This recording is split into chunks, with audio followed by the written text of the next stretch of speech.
Hi again. I did a video yesterday and I was actually looking to do another one. I thought, why not give my thoughts about the Common Core standards, since that was a popular question during the forums when we were going to all of the forums. And I understand, a lot of times people can't get to the forums in the evening. It was difficult even for me as a single parent.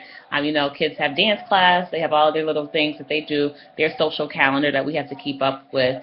And then we have to make dinner, and you want to do a little laundry, some dishes. It's very chaotic. So I thought, why not make it a little easier for you to know where I stand on some of the issues by doing some videos.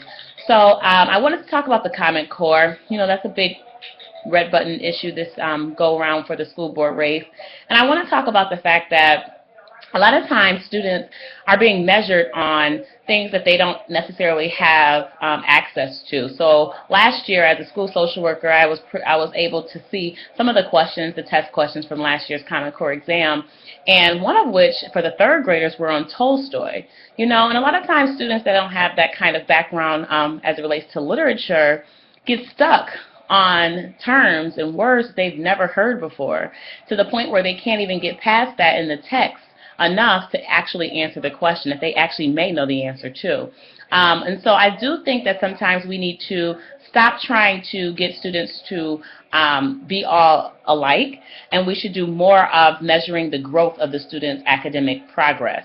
So, for example, you could have a fifth grade student coming into your school, and they could be in September at a third grade, second grade reading level in the fifth grade.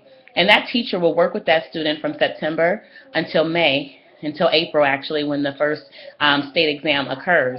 And in that time, she could have brought him up to reading level. He could have been in April at a fifth grade reading level.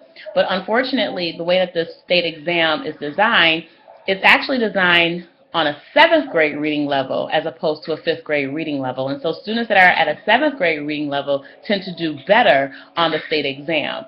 And for that student that made a lot of progress, actually leaps and bounds from where they were in September, is to no avail, because typically they'll still fail that state exam, regardless of all of the work that they did, regardless of all of the work that the teacher did with them, regardless of all of the work that the parent was doing at home. And as a social worker in the school, I see that sense of failure, that feeling of, I'm not quite adding up, I can't quite get it, even though they are learning.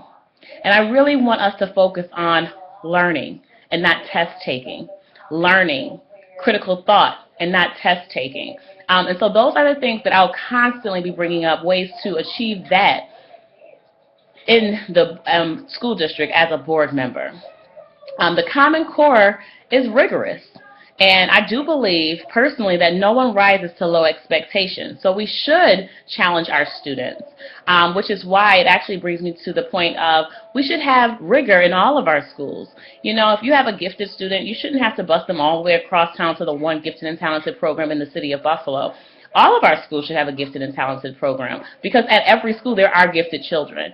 And so we shouldn't be hustling and bustling to get to one school. However, we need to make sure that all of our schools have equal resources. Also, we shouldn't have some schools in the district without books and only taking photocopy sheets home, while others have smart boards and all kind of technologies. We should absolutely have a balance of resources in all of our district schools as well. So I would like to say that the election, or a reminder that the election is May 6th, and I hope that I can have one of your 3 votes on May 6th. And I am Gizelle Stokes, 4A, and I'm running for school board. I hope that I have your support and that you remember me on Election Day. Thank you.